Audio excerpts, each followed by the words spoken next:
philosopher Eratosthenes was originally Greek and lived between 276 BC and 195 BC. The philosopher decided that the Earth is a sphere and decided to calculate the circumference of the Earth. At that time, the Americas had not yet been discovered.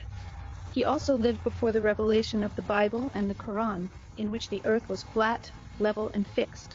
He did not mention the Earth, meaning that his words have no value. At the end of his life, he lost the blessing of sight, so he decided to abstain from eating until he committed suicide. Eratosthenes decided to measure all the minarets of the Earth's axis and the circumference of the Earth by calculating the angles of the minarets in the city of Devi, Aswan, and Alexandria. By calculating the minarets, it is the circumference of the Earth based on the sphericity of the Earth. The analysis remains for the words of Eratosthenes that the sun is perpendicular to Aswan, meaning that the sun's rays are parallel, but this period is just nonsense. I love that whenever you walk in any area, you will find different taller minarets, and the flowers never disappear in any season.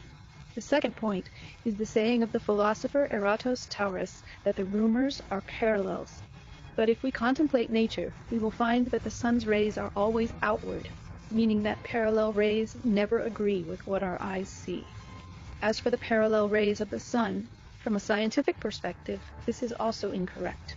According to their science, the sun's rays remain reflected from the difference to the layers of the atmosphere, meaning refraction occurs due to the contrast of the eclipse. In other words, the difference in the eclipse from one medium to another causes the refraction of the angle. These are proven scientific laws. The rest is how can we see this? It means two experiments. The first experiment is in which you find the source of the angle. When you place the source of the angle, you find that it takes specific angles. However, if we pour water on top of it, we will notice the refraction of the angles of light in different paths according to the angles of illumination. The second experiment, you can try it yourself, is a bit of a laser. When it is absorbed by water, that is, from one medium to another, from the air to the water, we will notice that the angle of refraction represents about 30%.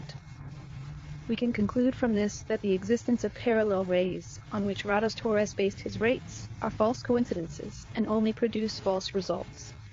Contrary to science, logic, and experience, the phenomenon of the scattering of the dome is clear at sunset due to the shortening of the dome by the layers of the atmospheric states.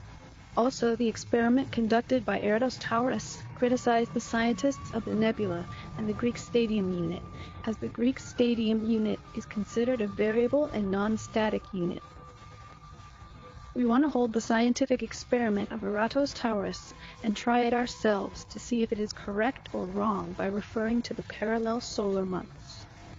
If we were to apply it to this table according to the theory of Eratosthenes, the table here is empty. We want to ask a controversial question. Is Aswan, as a city, higher in elevation than the city of Alexandria? The answer is yes, and the evidence is the erosion of the Nile from a higher level to a lower level, and there is no force that prevents the flow of water until it reaches the equator stage, unless we build a dam, like the construction of the high dam, to hold the water from descending to a lower level. The question is, if the Nile River is a measure of the curvature of the Earth, why did Eratosthenes not invade it as an accurate measure for the experiment? The answer is because in Iraq you will find the Tigris River, and the individual walks from top to bottom, that is, the opposite of the Nile River from bottom to top, that is, from the bottom of the level line to the top. If the Nile River is used as a Mecca, then their age is exposed. This is evidence of the impossibility of the ball coming as a basis at all, because the rivers of the ball experiment are in different sources. This is only achieved if the Earth is half-ground. Those who claim the experiment of Eratosthenes, if they are honest with us, the length of the Earth from the North Pole to the South Pole is 12,714 kilometers, while the length of the Nile River alone is 6,650 kilometers. The equator is in the middle of it. That is, the Nile River is half the length of the Earth's villages. The question is, what are the physical forces responsible for the Nile River's ascent from the bottom to the Earth's villages?